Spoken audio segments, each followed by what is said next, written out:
What qualifies a film to be a certain genre? Can films be more than one genre?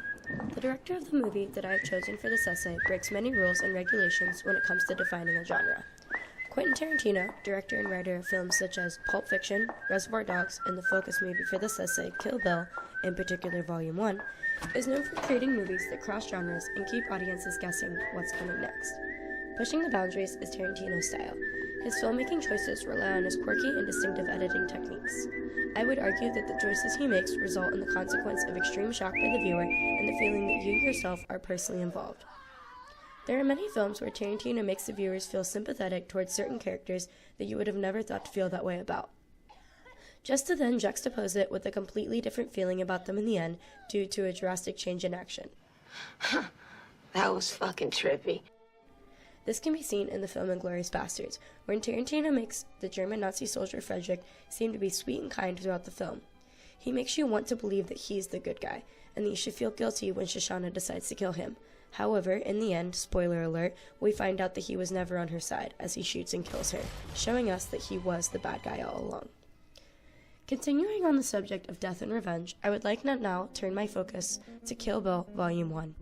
This movie revolves around a woman solely referred to as the Bride, as she tracks down and kills her former associates and members of the Deadly Viper assassination squad, all leading up to their head member, Bill. In our book, The Film Experience, they discuss a concept of how framing can be important in a scene. Framing creates a certain impact that a scene has. I would argue that in Kill Bill, Tarantino frames the shot very meticulously. His attention to detail with cinematographic elements such as size, color, and depth really make the audience focus on what he wants you to. When connecting this to Mise-en-Scene, it is important to note that in this film, the things that are framed in a particular way are the props, costumes, and the center of the sound. The scene I chose to focus on is the bride's confrontation with O-Ren Ishii. I want to focus on the attention to detail within the mise-en-scene that Tarantino displays in the scene. It starts off so eerily silent that the smallest sound can be heard so easily. You hear water trickling in the background, but you do not see it. We have to assume that it's coming from somewhere off camera. He frames this out of shot because it's not important to know at the time. It allows the viewer to speculate for themselves where it might be coming from. When Ishii mentions the bride's sword, there is an extreme close-up on the engraving accompanied by some Mickey Mousing. She turns the sword, and it makes a much more exaggerated sound than one would hear from a sword in real life. The framing of the shot is extremely close and tight, centered on not only one prop, but only an aspect of said prop. We know that this has to be a significant element in reference to the plot and dialogue. This sequence connects the detail visually and audibly. I would argue that this consequence of the film-making choice is that it forces the viewer to focus on what he wants you to. By using the sound and images in such a pronounced way that one can hardly notice anything else going on, it is something that can be seen throughout the entire movie, and other movies by Tarantino as well.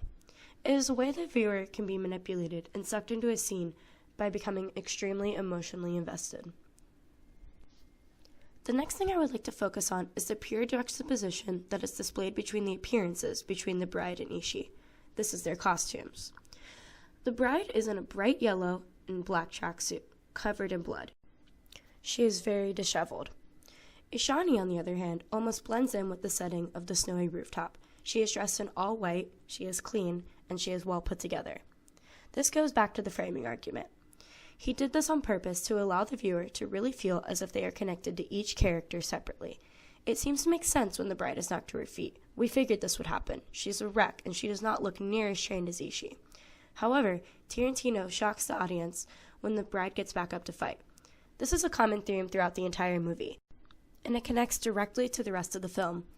The bride's life continuously looks as if it is coming to an end, but she keeps prevailing no matter what in the entire movie.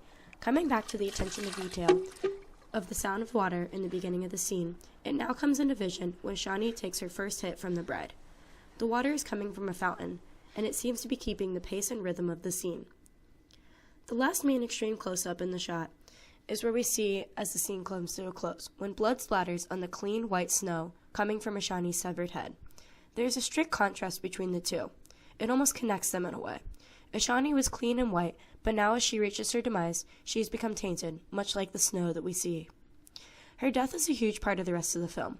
Without it, or any other killing scene that takes place, there'd be no plot. The theme of this movie is revenge, and I feel as if it's very prevalent in this scene. We see with each close-up and the detail that the bride is truly fighting for her life and the revenge for what they did against her. Overall, I believe that Tarantino's approach to framing and placement of the mise-en-scène in a shot is so detailed that it becomes an intimate experience between the film and the viewer. It makes you feel as if you are one with the film. You're connected because he makes you see what he wants you to see. You're constantly trying to look for more clues and details. The details are there in every shot, but it's only a matter of where you can see it in each shot. The film, in a way, works together. When it's split up, there's no making sense of the plot. The scene has now come to an end. Ishani's been crossed off the bride's list. The film goes on, and she may now continue her quest to annihilating the rest of the assassination squad and kill Bill.